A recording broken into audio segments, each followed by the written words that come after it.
You know, I've said on more than one occasion that this is my favorite show of the year. Whether you come for the projects, the animals, the food, the rides, or just because the kid wants a little cotton candy, it is a great week in Wayne County. Welcome to In Focus at the Fair.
Welcome to In Focus at the Fair. I'm Eric.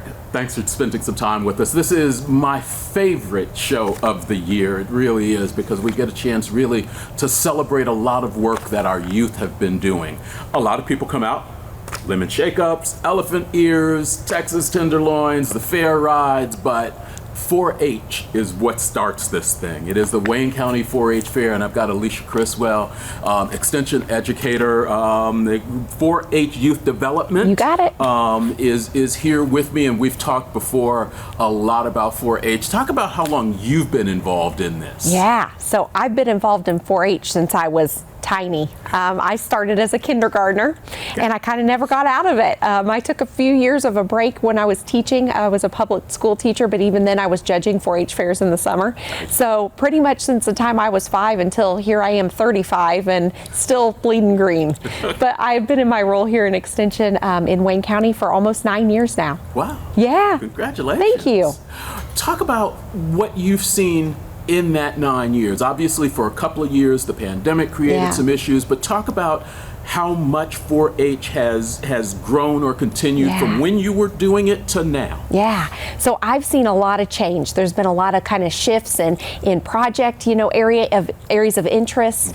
We've seen shifts in the type of livestock that youth are exhibiting and are interested in.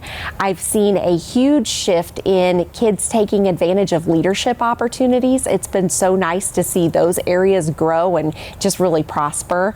The pandemic was hard on us, but like everybody else, we're kind of bouncing back and suffering some growing pains as a result, but we're working through those. From top to bottom, or from bottom to top, how does a kid start to get involved in this? Yeah, so their first step would be to reach out to us at the Wayne County Extension office, which is just on the other side of the walls where we're sitting, Eric. Our office is here on the fairgrounds, which is really nice. And they can reach out to us, and we can help them get plugged into a club and to projects that might be areas of interest for them.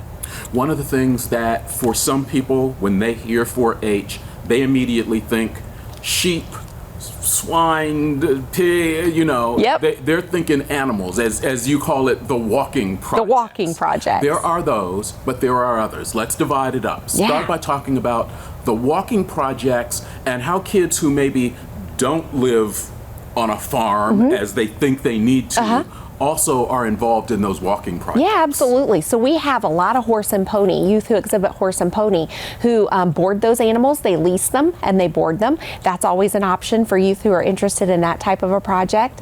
And we have youth who in lots of different towns, even in Richmond and some of the suburbs, are raising chickens or rabbits, which are animals that they can also exhibit here at the fair. So we've got our pets and dog show. Many people have dogs. I don't think they realize that that is a project area that they can show in. We have dog obedience and dog agility, and that's a project that has grown over the last couple of years.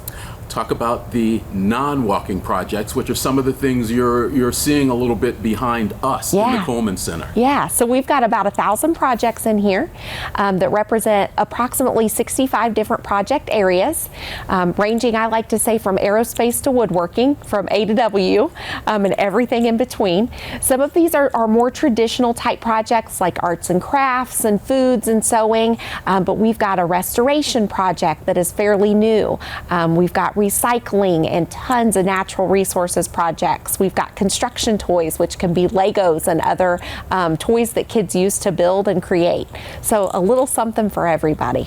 I know one of the things that you have been doing particularly hard over the last couple of years is really thinking about how to reach out so that 4-H is more readily available to everybody in Wayne County. Talk about how that is going, why that got started, and what you're seeing in growth in that way. Yeah, so as I mentioned a few minutes ago, I was a public school teacher prior to my career in Extension, and I worked in Beech Grove in Indianapolis, and just really saw the value of kids being involved in things like 4-H. And so I just really think that it's important that we are able to reach all youth, regardless of where they live or what their background might be, and get them plugged in to a positive youth development experience. So it's been going really well. There are clubs sprouting up in the schools. I know you were there for a while, something that the pandemic kind of hurt a little bit. Yeah. But I think you work with the Boys and Girls Club. I think you work with Townsend Center. Talk a little bit about how those relationships are building. Yeah. So and those organizations have been so welcoming to us, and we're just really grateful for those partnerships. But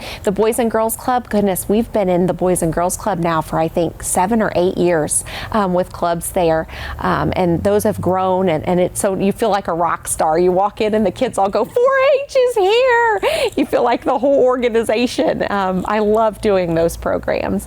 Working with the ladies at Townsend has been really great, and we're trying to think and create some ways where we might be able to plug in there and best reach the youth who are there and the youth who and reach their interests. And that's what we want to do. We want to focus on what youth are really interested and really passionate in and build on that passion.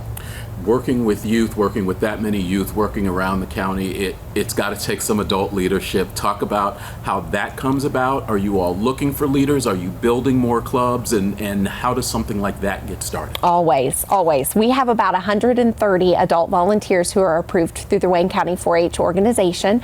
Those are adults who have been screened. They've participated in trainings, people who are very qualified and very safe to work with youth, which is, at the center of everything we do is youth safety. But we're always looking for people who are interested in working with youth, and we have plenty of places we can plug them in. We're actually looking this fall at starting a new club at the Dwyer Community Center, and so we will need adult volunteers to help lead those efforts. When does this get started, really? You all get through the fair, you wind down, you go face first, and then you come back. We spring back up in October. Okay. So October 1st kicks off the statewide 4-H enrollment window officially, and that runs through January 15th then of 2023. When people think about 4-H, they think about sometimes the cost involved. Talk about that. If there's a cost involved for being a part of it, how much it takes for the average youth to be able to do, and let's say a non-walking project, because obviously if you're feeding Yeah. steer, Yeah. that's one thing. Right. If you're taking pictures or something, that's different. It is, absolutely. So we try to keep costs very minimal. For our kindergarten, first, and second graders, which are our mini 4-H members, it's $10 per year. For our 3rd through 12th graders, which are our regular 4-H members, it's a $25 program fee. For those youth who that creates a financial hardship, we do have scholarships available, so we don't want that cost to deter anyone. The projects that you see here in the Coleman Center can range anywhere from, several $100s if you're, restoring a vehicle, obviously something like that. We've seen that in And the we past. have seen that, to free. We've got some recycling projects here in the building that were entirely made of cardboard and tape. And so, truly a recycled project. So there's definitely places where it can become, relatively expensive, but it can also certainly be very affordable. Talk lastly about how exactly somebody will connect with you when that September, October time frame is going, and is there a time where they really need to be connected with somebody? So that an open enrollment, you said, starts October. Is there a time where there's kind of a cutoff because they need to be working on that project? Yeah, so that cutoff statewide is January 15th, and it is important at that point that we have youth plugged into their clubs, because at that point, if they're not, they're going to start missing some important information and some really cool opportunities. So we do like to get them plugged in by January 15th. Anything I haven't asked you that you really want people to know about 4-H? Just how incredible it is. I think people, worry about the next generation in the future. I don't worry. I sleep very well because I get to see these kids in action, and we've got great kids. We're in good hands. Alicia, I would say she bleeds 4-H green, but not really. But she does wear it on her finger. I do. Every year. That's great. Appreciate the time. I know it's a busy time. Thanks, Eric. For you. Thanks for taking the time. We'll be back with more In Focus at the Fair right after this.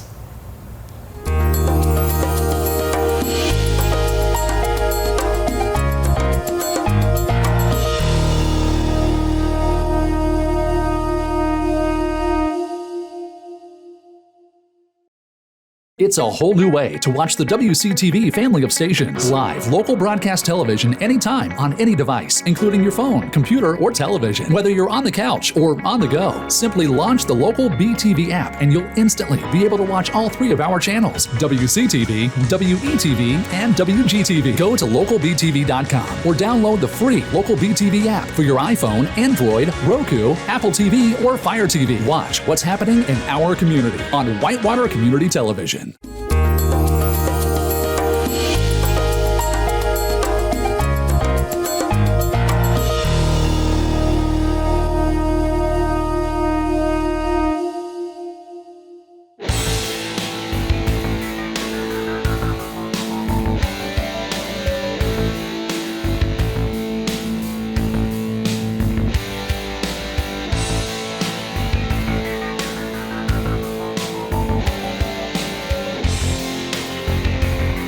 All right, well, what we're seeing now is they're going to simulate a technical rescue. All these guys are technical rope rescue certified. They're going to rig a raising and lowering system off of our 75-foot ladder here. And so once they rig that rope system, they'll be able to raise a firefighter, Brock Fisher, and they're going to fly him over on top of our truck over here. And he's going to get our rescue basket where we would simulate putting a victim, taking them off a roof or something of that nature.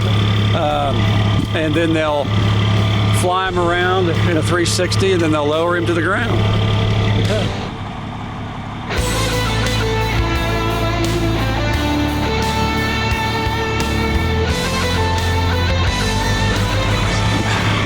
So we got firefighter Brock Fisher here, and he's got his main line here.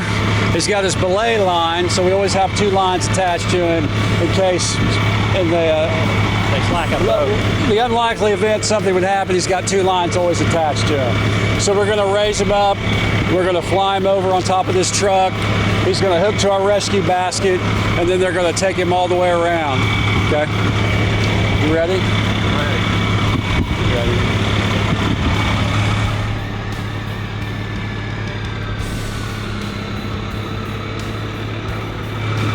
So the guys on the truck now are controlling. That's driver operator Jerry Benjamin there, who's controlling the ladder right now, moving him into place. He'll extend the ladder to give him the height that he needs to get on top of the truck, so he can stop right on top of the truck. Yeah, we've had to have a couple of rope rescue incidents that we've had to do. It's not a high frequency kind of thing, but it's the kind of thing that when something happens, you need to be able to know how to do it. These guys are both tower rescue techs, and climb water towers and cell phone towers and radio antennas and that kind of thing. That webbing that's hanging down there, he's going to stick his foot in and push himself up to kind of work his way up onto the basket. It's called an A-trie. It's just got little loops in it that he can get a foothold on, kind of work around there.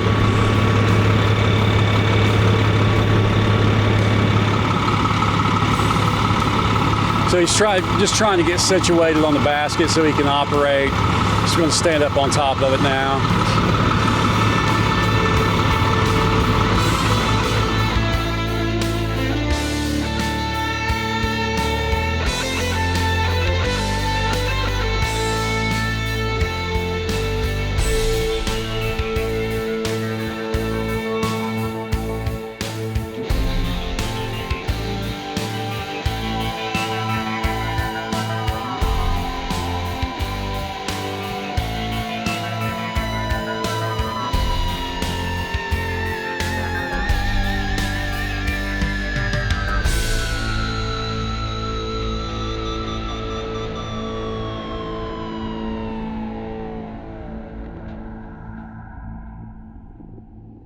Welcome back to In Focus at the Fair. This is Eric hanging out and found some folks that are, what are you doing later?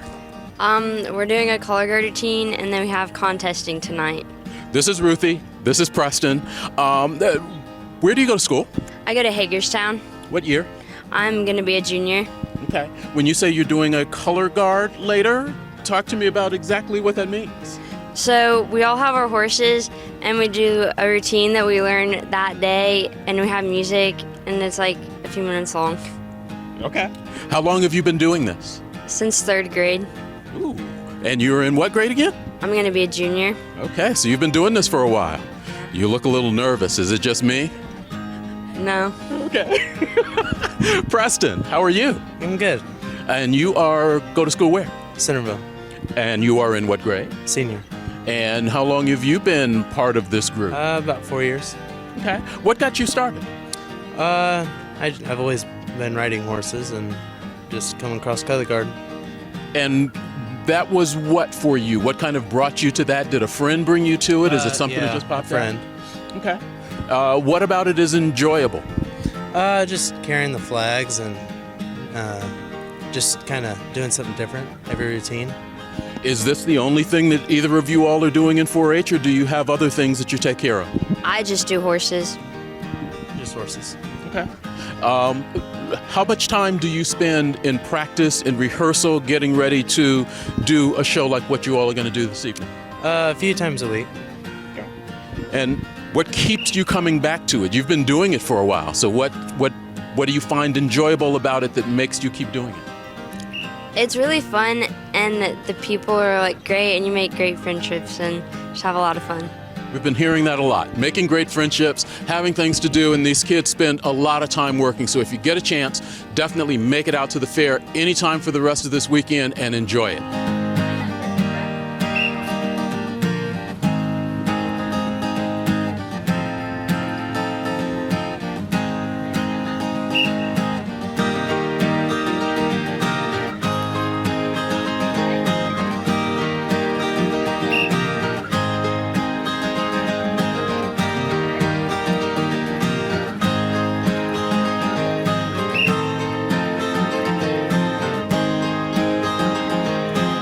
Spending a little time with Emma Ulrey. Thanks for the time. Yes, absolutely. Thank you. Talk a little bit about your life in 4-H, when it started and what got you to the point where you are, which is you're a leader now. I am. So I actually started when I was in kindergarten. I started as a mini, and then I worked my way through the whole 13 years of it, and then I became a leader as soon as I graduated, and I've taken over the color guard drill team this year. Talk about the color guard drill team. What is that? So our main purpose is to present the colors. We bring out the flags and we do the national anthem. And then we do an entertainment piece that we call a routine. It's a big pattern set to music with a theme for entertainment each night. So when we see in the program the colors being presented, that's what's happening out here. Yes, it is. They take the flags in on horseback. They present all the flags. We have club flags as well. And then someone performs the national anthem for us. Okay. So talk about, for those that haven't been involved in 4-H, what got you started, what kept you in it, and what has made you decide that it's important enough that you're spending time as a leader? Yes, so I got started because of my interest in horses, and what kept me here was the people surrounding me, my leaders, my club members that I became close with over the years. And when I graduated, I decided that I wanted to give that to future generations as well. So I became a 4-H leader to follow in the footsteps of my leaders and kind of bring all of their qualities out too, to just keep the trend going. Who are you hanging on to over here? This is Briar. He's one of the color guard horses. He's pretty famous here. He's a good boy. He is a jumper in his pastime when he's not in color guard. So yeah, he stays pretty busy at the fair. When they're showing horses, talk a little bit about to us what the judges are looking for, what the kids are learning, how much time they spend doing that. Yeah, so there's a lot of practice involved. We have a different competition every day, so everyone has a chance to show off their skills and what they do. Mostly the judge is looking for good communication between the rider and the horse. That's really the number one thing. Each competition is looking for something different, but the main piece in everything is just good communication between the two. When you look at somebody like this, where I live, I couldn't keep a horse. Would that disqualify me or my kids from being able to participate in this? No, definitely not. So a lot of our members do what is called leasing. They can show a horse, but they don't have to keep a horse on their property or even own it. Leasing is a really popular option for people that can't actually have a horse at their home.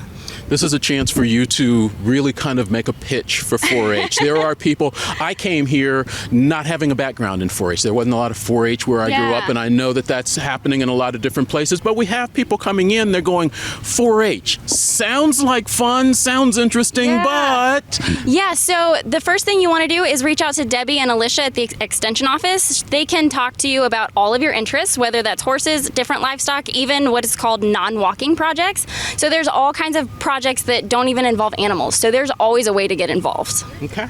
Emma, thank you very much for the time. Yeah, appreciate what you do with the color guard. They perform every night. They do a different routine every night. Every night. How much time are they spending here on the fairgrounds and actually in practice? A lot. So leading up to the fair, we practice once a week at least. And then during the fair, we do about 2 to 3 hours a day. So it's a lot of work. They're out here a lot.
you at 231 in the hole.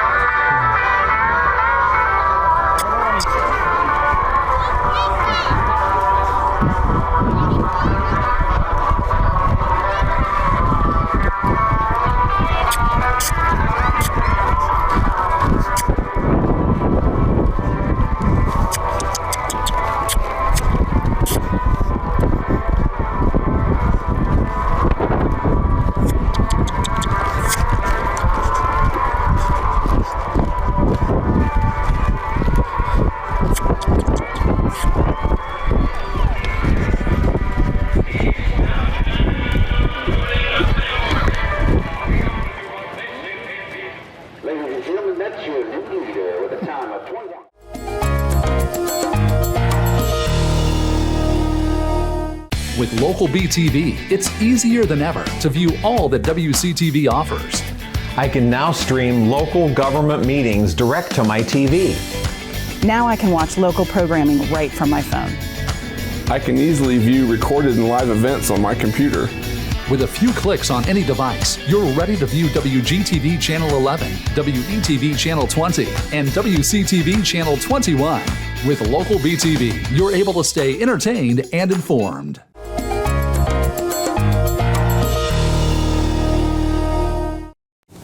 Welcome back to In Focus at the Fair. This is Eric along with Brian, and we are having a really good time, and I always have a good time when I have a chance to talk to the Wayne County 4-H Fair Queens. They're always so incredibly nice and generous with their time. We've got Zoe Brock, this year's queen. How are you, Zoe? I'm good. How are you? I'm doing great, thank you. Let's talk about you a little bit. Provide a little bit of background, where you live, where you go to school, and what your activities in 4-H have been. Yes, so my name's Zoe Brock. I'm 17 years old. I go to Richmond High School. I'm a varsity golf member, and I do photography in 4-H, so I'm indoor 4-H. I don't show anything. And I also founded my own organization called the Sisterhood of FELC at my own church. Okay, so you've got, you're one of those non-walking, as Alicia Criswell talks about in projects. Yes. How long have you been doing photography? I've been doing it for about 7 years now. You enjoy it, obviously. Is that something you're going to pursue as part of your career? Is it just a hobby? Have you figured that out? I consider it a hobby for me. My dad, he really loves taking pictures, so I guess I caught that gene from him. Okay. So it's really cool being able to flip through our own pictures, and we tend to have contests to see which one is better. So it's really nice being able to share that bond with him.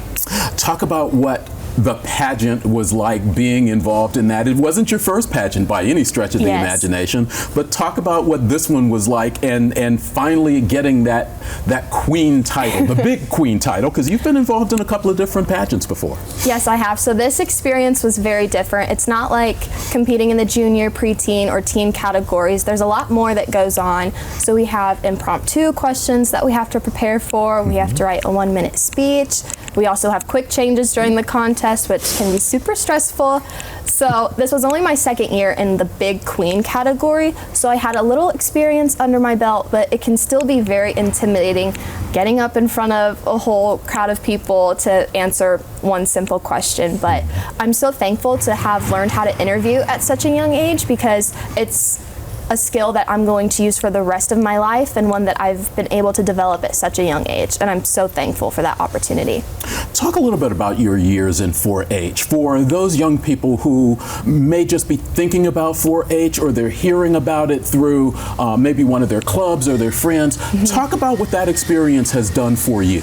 My 4-H experience has been absolutely amazing. I cannot recommend it enough. Multiple generations of my family have been in 4-H. My grandparents, both of my parents, and my aunt have all been in 4-H, so I guess it was just expected of me to be in 4-H, but I've absolutely loved my time here. You meet amazing, genuine people who give you amazing opportunities, such as the Queen Contest. I actually heard from a family friend of mine whose daughter is involved in 4-H about the Queen Contest. So I thank that.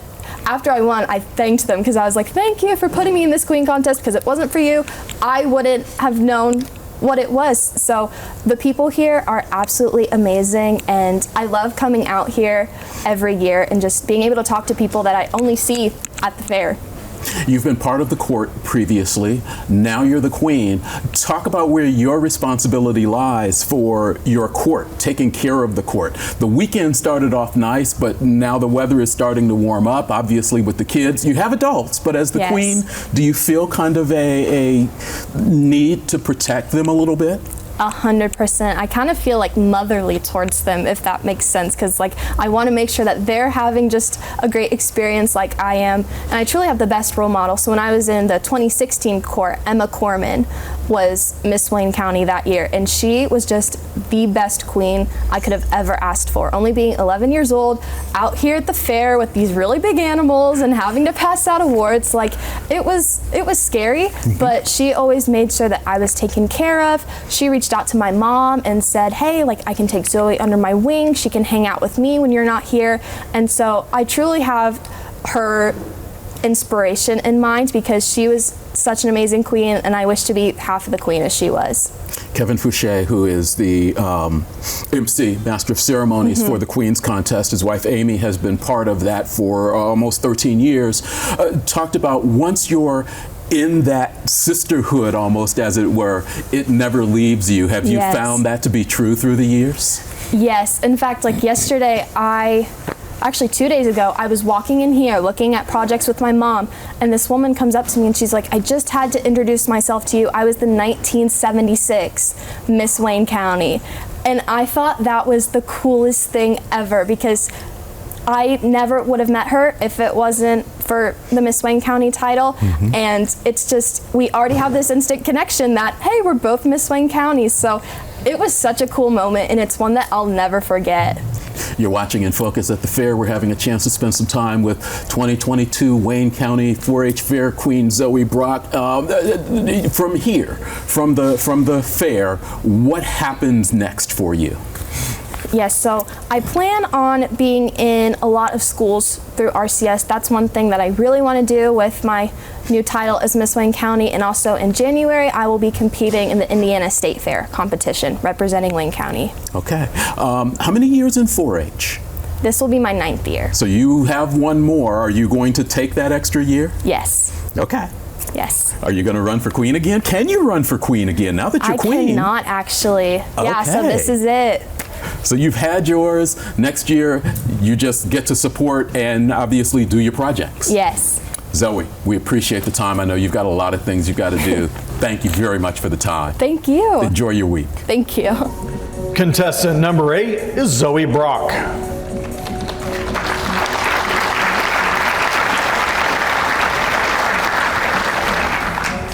Zoe is the daughter of Nikki and Ben Brock of Richmond. Zoe is a 9-year 4-H member with the Boston Clever Clovers 4-H Club and participates in photography. Zoe enjoys playing varsity golf for Richmond High School for the past 4 years, being a member of the First Tee of Richmond, founder of the Sisterhood of FELC, and co-editor-in-chief of the Richmond's yearbook publication of the Pyrean. Contestant number 8 is Zoe Brock. All right, Zoe, last but certainly not least. There's 2 in there, one's a good one and one might be blank, you never know. What is your favorite thing about Wayne County? Your favorite thing about our county? My favorite thing about Wayne County has to be my church, First English Lutheran Church. They have a huge impact on youth ministry, and if it wasn't for their constant support in youth ministry, I wouldn't have been able to found my organization, Sisterhood of FELC. Thank you. Thank you. Give them all one more round of applause. Contestant number 8 is Zoe Brock.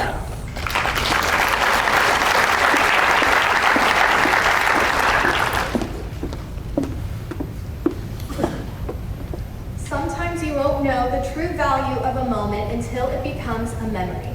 This quote holds even more meaning to me after losing someone that has greatly affected my life. Mrs. Vincent was more than a teacher. She was a friend. She helped me develop into the woman I am today. If granted one wish, I would wish to simply have her back, one call away like she once was. I wish her daughter would be able to hear her words of encouragement. I wish she would be able to watch her son walk the stage on his graduation day. I wish her husband would be able to hear her laugh one last time.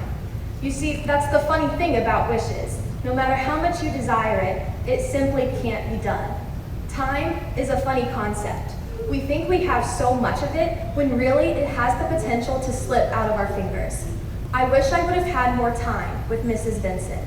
The truth is, we never have enough time with the ones we love. So we must embrace that fact and simply live. Thank you.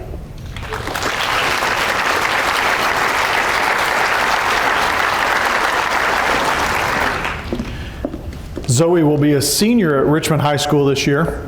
Her ambition is to obtain a double major in journalism and Christian ministries. She dreams to work for the Walt Disney World Company. Contestant number 8 is Zoe Brock.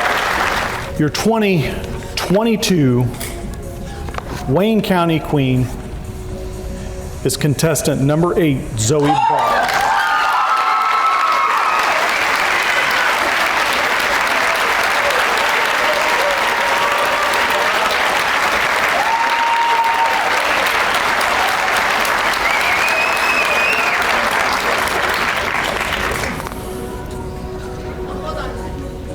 Minor technical difficulty there.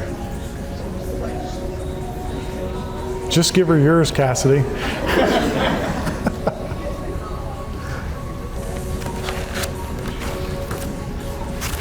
The 2022 Queen and her court will host a meet and greet at the free stage on the first Saturday evening, which is the 18th. Boys and girls can get their pictures taken with the Queen and court and make their own crowns.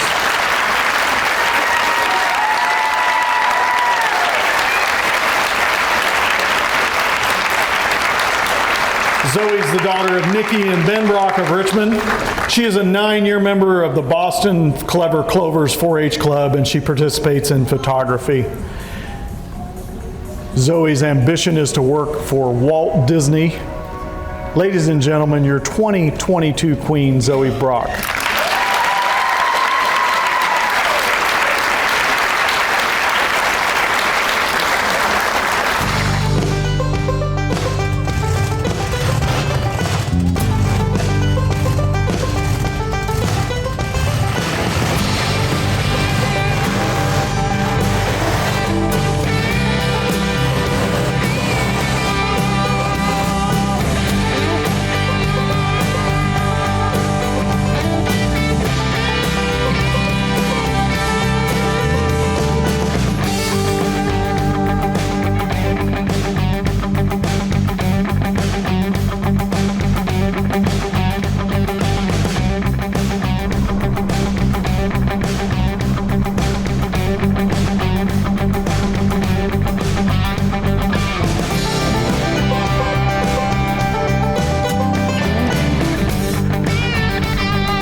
4-H is just having fun and showing with my friends and seeing if the cow, well, not seeing if the cow will do good, hoping the cow will do good in the ring too. I've got second with one of my cows, and then the other one I won first, and the other one got third, and then the fluffy one got first too in her class.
Welcome back to In Focus at the Fair. I hope you're having yourself a really great week. I know it's been a warm one. Hope you've gotten a chance to stay cool. We obviously have a chance to hang out here in the Coleman Center where the air conditioning is really nice. We appreciate the accommodations greatly. Having a chance to talk to Sandy House, who is Wayne County 4-H Fair Committee Chairperson. Talk a little bit about that separation between the board, 4-H, the fair. How does that all kind of mesh together?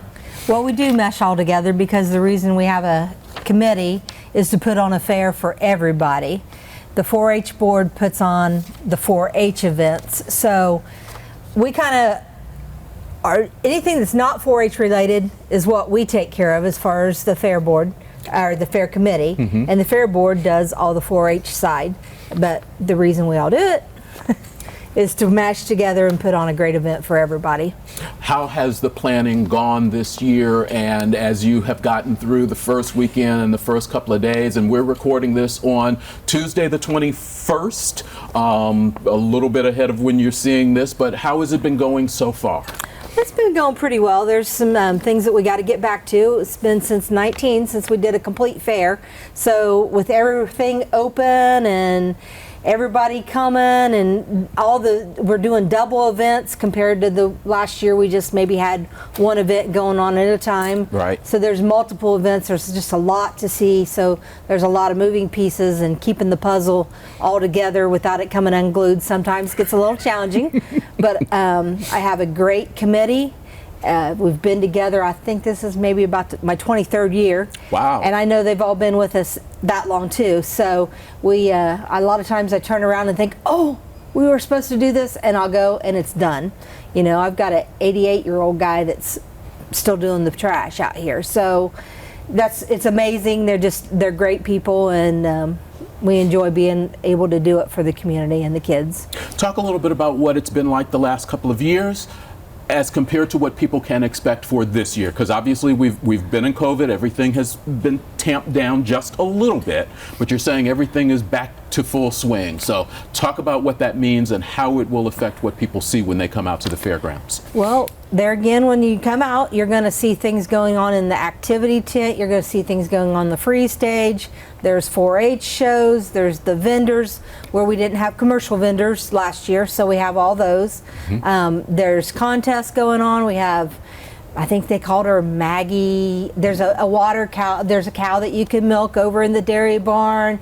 There's kitty tractor pulls again. There's so many things besides just the carnival and the track events this year. A lot of activity going on. So just come out. It's always changing. We've got a strolling act in the one-man band, and there's a robot out here. So like I said, it's always changing of where things are going. So just come out and plan on spending the day with us. When you think about what the fair has been through the years, does the committee talk about where you all want to go? Do you all talk about growth? Do you all talk about expansion? And what are those conversations like if you're having them? This fair has grown a lot. One of the older committee members said he remembers when their budget and their money was in a cigar box, and that's what they started with. Okay. So we've come a long ways. Every time our goal is to just always be able to put on the next year's fair, and hopefully to bring more things that can entertain and educate. Educate's a big part of it, and I think that's one reason we like to put on the fair is we want you to know where your food comes from. We want you to know that these kids are working hard and they're going to be productive citizens in our community, and know how to do an interview and know how to go to work and how to get their skills and everything. So it's a great program, 4-H's, and this fair just highlights those kids. Talk a little bit about what's happening final weekend, heading into it. What are you all looking forward to? Well, we're looking forward to the auction being back this year for the kids. That'll be nice. We also still have, well, this will air on Thursday, so the rodeo is going on, and that's I looked at our numbers for the rodeo, and if you compare them to, we have over 120 some entries because you have to pre-enter. So our rodeo is big compared to a lot. It's a great show. Friday's the mud bog, everybody loves that, and of course Saturday's the demo derby, and everybody's always looking forward to the demo derby. And we've got Poor Jack amusements through the weekend here, and the carnival rides are great, and they're great people of our community, and we really appreciate them coming because there's a lot of fairs that can't get a carnival anymore. There's the fewer numbers Okay. It's harder for them to be able to afford to keep going, and so we are very blessed that they're in our community. You said you've got a gentleman, 88 years old, still helping out here. Talk about the makeup of the committee. Are you all looking for new people? Are you in need of volunteers? How does that work? And you've got a great group of people, obviously, people you can trust. You say, I turn around and it's already done, but you need to keep replenishing that. We do. I actually am on the Indiana Fairs and Festival Board District, and every fair is always looking for more volunteers, some new ideas. We love the ideas, but most generally we need the help. If you've got an idea, we'll say, you got it, let's go. You help us, we'll help you, and it works out really well. And so if there's anybody interested, please just contact us. We'd love to talk to you. I think you'll find we're the fun side. We don't have to make those hard decisions like a lot of people. So as long as we have the money in the bank, we can make those decisions. And that's the fun part of it, being able to bring the different talent and singers and things like that to the fair, that sometimes we get to sit and enjoy them for a few minutes, but most of the time we miss them. But it's a good mix. We had a chance to talk to Alicia Criswell. She talked about for 4-H, they take a little bit of time off. Their enrollment for the next year really kind of begins in October. What is the time frame for the committee kind of taking a deep breath, getting a little sleep, and then coming back together and planning the next year's fair? Well, we really don't take any time off. It's already planning for the next year, but we hope to be able to travel to some other fairs and festivals throughout the state and other states, and maybe get some ideas from them. We attend convention in Indianapolis in January, and that's where we usually are pretty getting set on what kind of entertainment, what kind of money we have, and start sending out sponsors. And we actually had every day sponsored this year by everyone in the community, and we sure appreciate those businesses, because that just guarantees, because you don't know, are you going to have a rain out? Are you going to have days that are so hot that no one's coming? So that money helps us to be able to make sure we guarantee that we have the money in the bank to go with next year's. What do you need people to know? What haven't I asked you? What do you want people to know about coming out to this year's fair? I just want them to know that these volunteers work hard. We also lose where a lot of us are self-employed, so we're here all week. If we're not self-employed, then they're taking vacation week. So just thank people, put a smile on your face. Things aren't perfect. The dominoes fall, and they fall fast sometimes. Things happen, and we're sorry if something happened to you that wasn't up to par, but we are trying our best, and we want you to come out and support these kids and our community.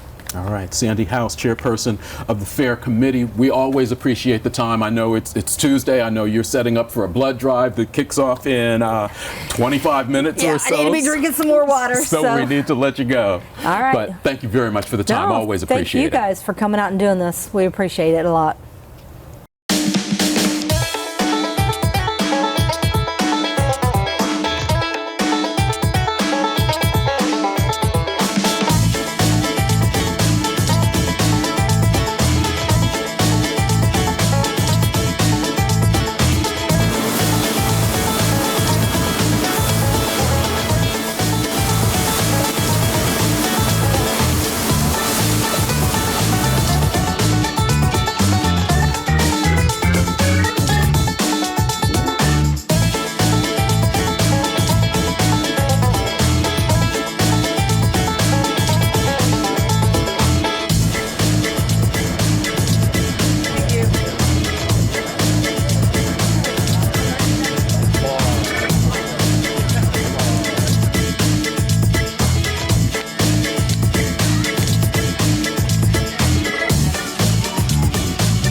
We need to start by saying thank you to all the people here at the 4-H Fair who made our stay very, very comfortable. We were indoors in the heat. We have been able to come out and talk to a number of people and partake of a lot of food, and we've had a really great time.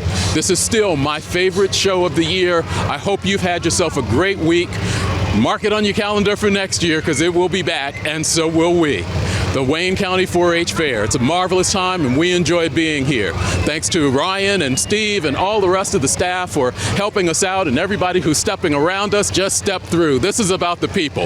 Listen, have yourself a great weekend. As always, I wish you well.